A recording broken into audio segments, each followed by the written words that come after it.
Welcome back to the Plutus IAS. My name is Surya Pratap Singh, and this is the second video of introductory to the real analysis. ठीक है, तो last lecture में हमने पढ़ा था functions and sets. ठीक है, तो स्टार्ट करने से पहले हम थोड़ी सी और चीज़ें जान लेते हैं. जैसे हमने लास्ट लेक्चर में जो किया कि यूनियन एंड इंटरसेक्शन. ठीक है, यूनियन और इंटरसेक्शन. तो कोई सेट है हमारे पास ऑफ ए एंड बी. तो कोई ए सेट है,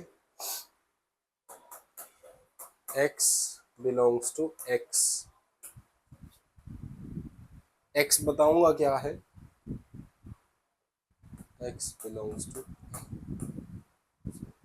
b. हमारे पास सेट बिल्डर फॉर्म हो जाएगी x belongs to x and x belongs to b. ठीक है, तो ये कैपिटल X क्या है, जैसे हमने लास्ट वीडियो में किया था, तो ये हमारा है यूनिवर्सल सेट. ठीक है, जरूरी नहीं है कि दोनों कंडीशन में हमारा सेम ही हो. ठीक है, हो भी सकता है, नहीं भी हो सकता है. ठीक है, तो ए हमारा इस तरीके से और बी की रिप्रेजेंटेशन हो जाएगी हमारी सेट बिल्डर फॉर्म में इस तरीके से.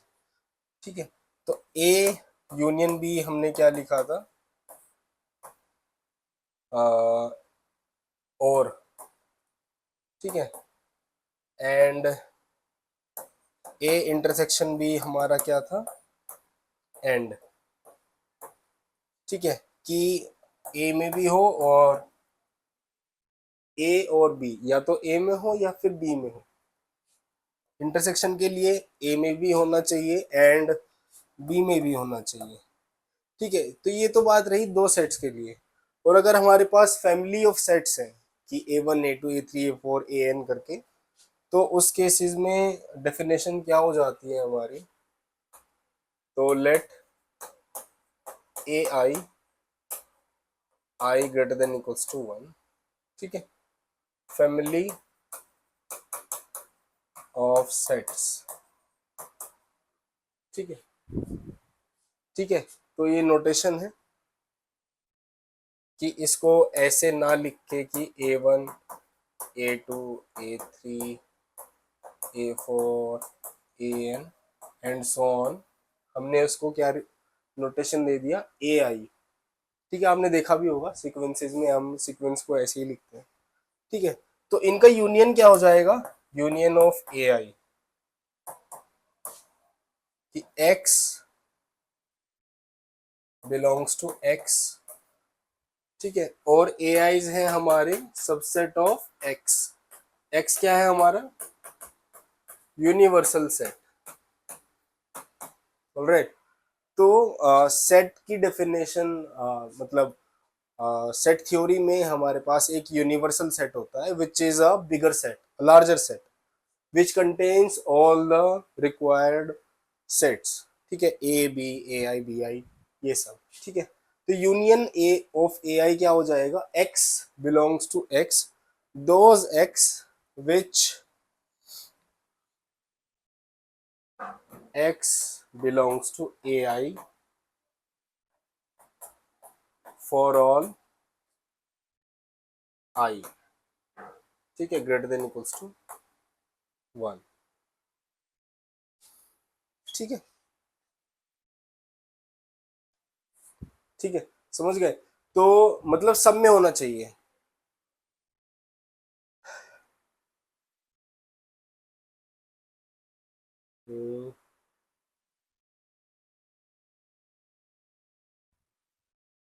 x belongs to A I. Okay, ये इंटरसेक्शन का हो जाएगा, फॉर ऑल और एंड सेम हो जाता है, तो ये हो जाएगा हमारे पास फॉर सम. ठीक है, और इंटरसेक्शन के लिए हमारे पास ए आई क्या हो जाएगा, x belongs to x such that x belongs to A I for all. ये फॉर ऑल का साइन है,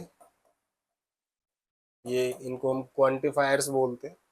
ठीक है, क्वांटिफायर्स हमारे दो तरीके के होते हैं, मतलब और भी होते हैं पर हम मोस्टली ये यूज करते हैं।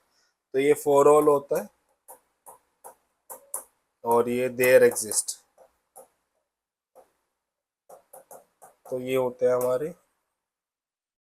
इंट्रोडक्टरी क्लास है तो इसलिए मैं ये सब बता रहा हूँ, वरना ये सब लगभग सबको पता ही होता है। ठीक है, तो इंटरसेक्शन में हमारे पास क्या आ जाएगा, फॉर ऑल, मतलब सब में होना चाहिए, कॉमन होना चाहिए, for all I greater than equals to 1। और ये फॉर सम, मतलब कि इसमें से उठाया उसमें से उठाया ऐसे करके सबको कलेक्ट कर दिया ऐसे, तो ये सब हो जाता है हमारा ये फैमिलीज के लिए। ठीक है, फिर उसके बाद आता है हमारा कार्टेशियन प्रोडक्ट।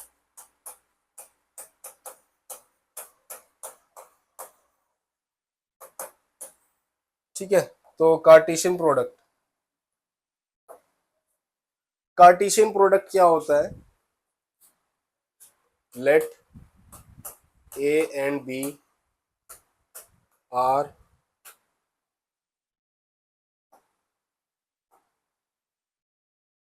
ठीक है, तो A and B are two sets, universal set डाल देते हैं, A and B as a subset of X, universal set आ गया हमारा। तो यूनिवर्सल सेट अब जैसे लिमिट्स में भी आपने देखा होगा कि हम लेते हैं कि n बिलोंग्स टू n, या फिर जो हमारी एक्साइज होती हैं, सॉरी, जो एक्सेंस होती हैं रियल नंबर्स की सीक्वेंस के लिए, तो ये हमारी जाती हैं आर में। तो ये सब यूनिवर्सल सेट की तरह वर्क करता है। ठीक है, तो anyway, Cartesian product, if we have two sets a and b and a universal set x, ठीक है, तो it is denoted by a cross b। ठीक है, तो इसका मतलब ये नहीं है कि मल्टीप्लिकेशन करके आप लिखते रहो चीजों को, कि a हमारे पास a, ठीक है, a belongs to x, a belongs to a। ठीक है, तो ये सेट बिल्डर नोटेशन ऐसे हो जाता है। b हमारे पास हो जाएगा अगर a belongs to x, sorry, b belongs to x such that b belongs to b। तो ये सेट बिल्डर नोटेशन है। तो ए क्रॉस बी का मतलब ये नहीं है कि आप मल्टीप्लाई कर दोगे कि A B, A dot B, ऐसा नहीं है। तो ये टपल हो जाता है, टपल। ठीक है, तो ये क्या हो जाता है, ए कॉमा बी। ठीक है, और ये बिलोंग कहाँ करेगा, ये हम देखेंगे, A belongs to A, B belongs to B. ठीक है, तो ए को मल्टीप्लाई कर रहे हैं, मल्टीप्लाई नहीं, एक ए का प्रोडक्ट ले रहे हैं बी के साथ, तो फर्स्ट कोऑर्डिनेट पे हमारा क्या जाएगा, ए, सेकंड कोऑर्डिनेट पे हमारा जाएगा बी, तो इसको हम बोलते हैं टपल। ठीक है, तो अगर हमारे पास ये है कि ए क्रॉस बी क्रॉस सी, तो ये हो जाएगा थ्री टपल। ये टू टपल्स होता है तो इसलिए हम इसको खाली टपल्स बोलते हैं। ठीक है, तो ये हो जाएगा ए कोमा बी कोमा सी। ठीक है, ओके। तो अब आप बताओ ये सेट कहाँ पे जाएगा, इसका जो यूनिवर्सल सेट होगा इस वाली कंडीशंस के लिए, कि ए क्रॉस बी जो हमने प्रोडक्ट लिया है, universal product, sorry, Cartesian product जो लिया है, उसके लिए हमारा यूनिवर्सल सेट क्या हो जाएगा। ठीक है, तो ये हो जाता है कि ए हमारा कहाँ से है, एक्स से, बी कहाँ से है, एक्स से, तो एक्स क्रॉस एक्स। ठीक है, तो ये कार्टेशियन प्रोडक्ट हो जाता है हमारा।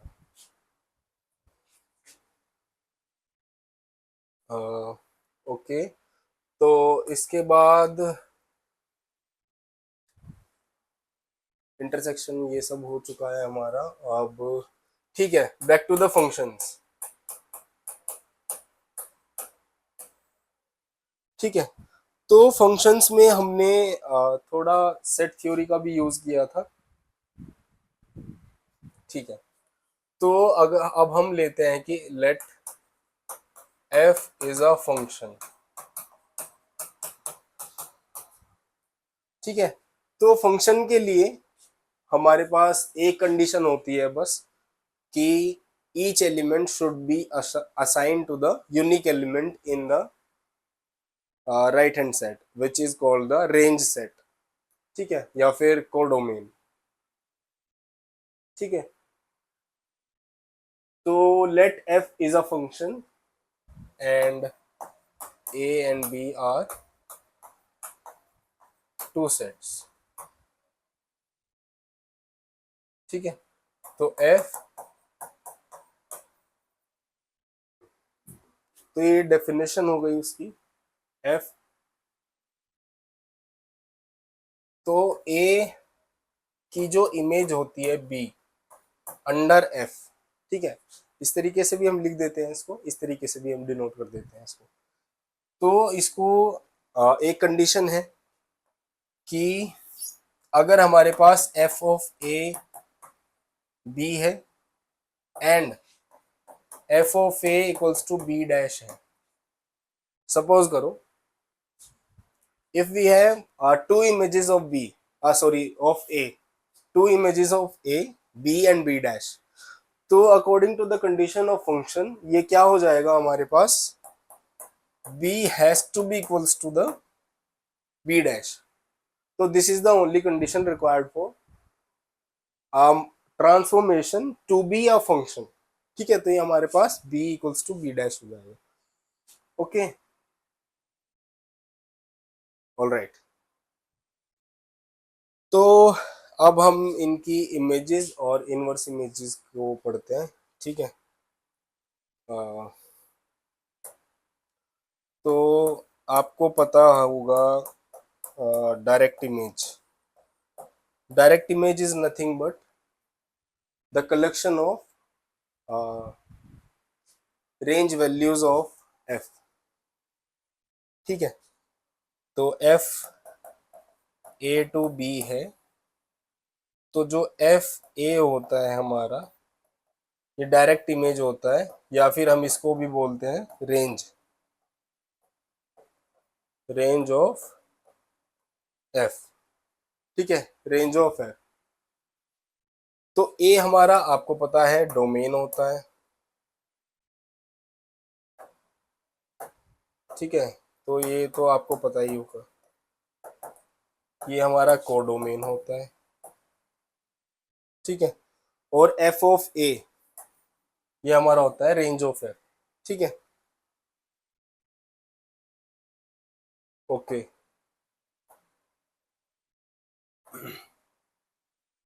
तो नेक्स्ट है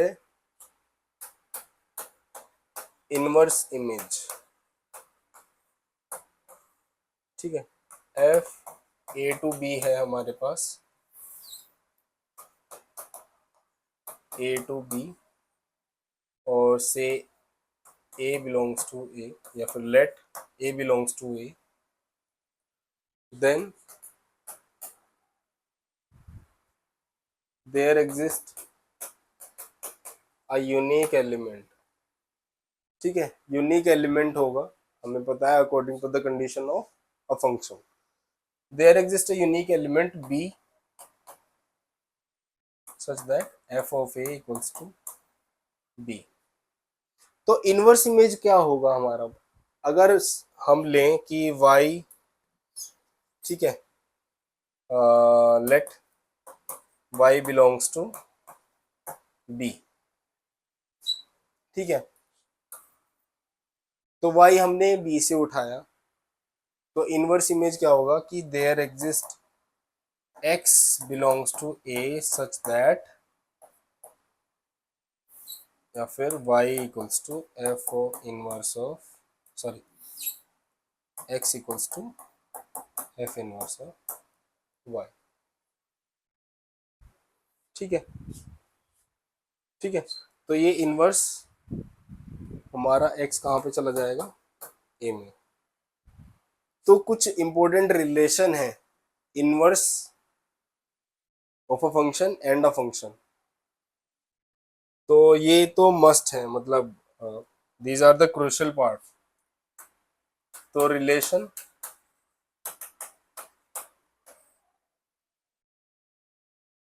तो आपको पता है कि union intersection A union B, A intersection B, A complement, ठीक है, ये सब आपको पता लग चुका है। फंक्शन और उसका इनवर्स कौन कौन सी प्रॉपर्टी को प्रिजर्व करता है, ठीक है। तो मतलब ये है, does it follow that F of A union B, F of A union F of B, ये यहाँ पे ब्लैंक अभी छोड़ रहा हूं मैं,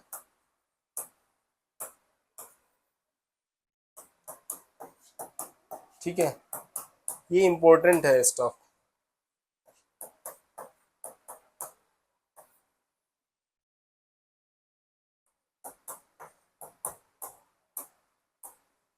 ठीक है, सिमिलरली इनवर्स के लिए कि F of inverse A union B, ठीक है। तो इनको सी और डी लिख लेते हैं, ठीक है, आप कंफ्यूज मत होना कि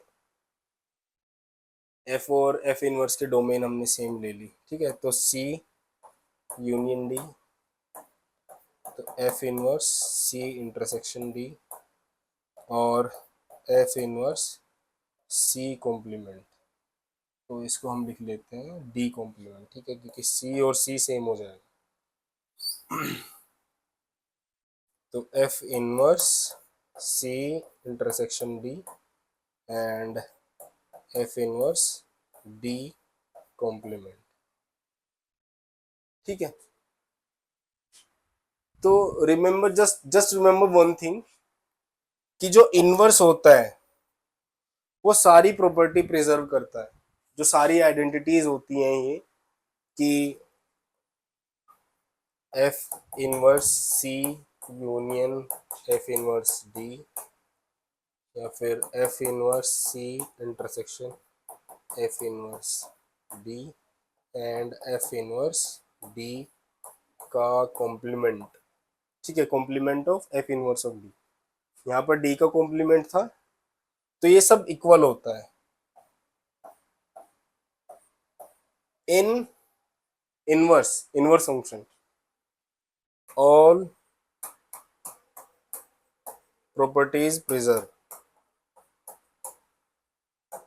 ठीक है। तो ये सारी प्रॉपर्टी प्रिजर्व करता है, लेकिन फंक्शन के लिए बस एक प्रॉपर्टी इक्वालिटी होल्ड होती है इसमें, ठीक है, एक प्रॉपर्टी को प्रिजर्व करता है ये, जो कि है यूनियन वाली, ठीक है। कंपोजिशन का मतलब क्या होता है कि हम दो फंक्शन को कंबाइन कर रहे हैं, ठीक है। तो जैसे एफ है हमारे पास ए टू बी, और जी है हमारे पास सी टू डी, तो F of G of X क्या होगा, ठीक है। तो इसको हम क्या लिखते हैं, F of G of X, ठीक है। तो बेसिकली ये डेफिनेशन होती है कंपोजिशन की। कंडीशन क्या है इसको डिफाइन होने के लिए, तो कंडीशन रिक्वायर्ड फॉर कंपोजिशन, ठीक है। तो इसको डिफाइन होने के लिए हमारे पास कंडीशन क्या होती है, आप जैसे देख सकते हो कि F of G of X is equals to F of G of X. तो इसका मतलब क्या है, आप ध्यान से देखो इस वाली चीज को, ये क्या है हमारे पास जी ऑफ एक्स, ठीक है। तो जी ऑफ एक्स हमारे पास है range of G, range of G, ठीक है। कहां पे जा रहा है जी ऑफ एक्स, कहां पे जा रहा है, इनपुट किस में जा रहा है, एफ में, ठीक है। तो इसका मतलब क्या है कि रेंज इसके अंदर होनी चाहिए, इसके डोमेन के अंदर, तो range of G is a subset of domain of है। ठीक है, तो this is the condition for the definition. ठीक है, तो आप इसको ध्यान से देखिए, G of F, sorry G of X जो रेंज है, तो इसका मतलब क्या है, इसमें आने चाहिए डोमेन में। ठीक है, अब इसका इनवर्स क्या होता है, inverse of F of G of X, या फिर हम इसको लिखते हैं F of G inverse X. ठीक है, तो ये क्या होता है, तो G inverse of F inverse X. ठीक है, तो उल्टा हो जाता है, जी का इनवर्स पहले, फिर बाद में एफ का इनवर्स। ठीक है,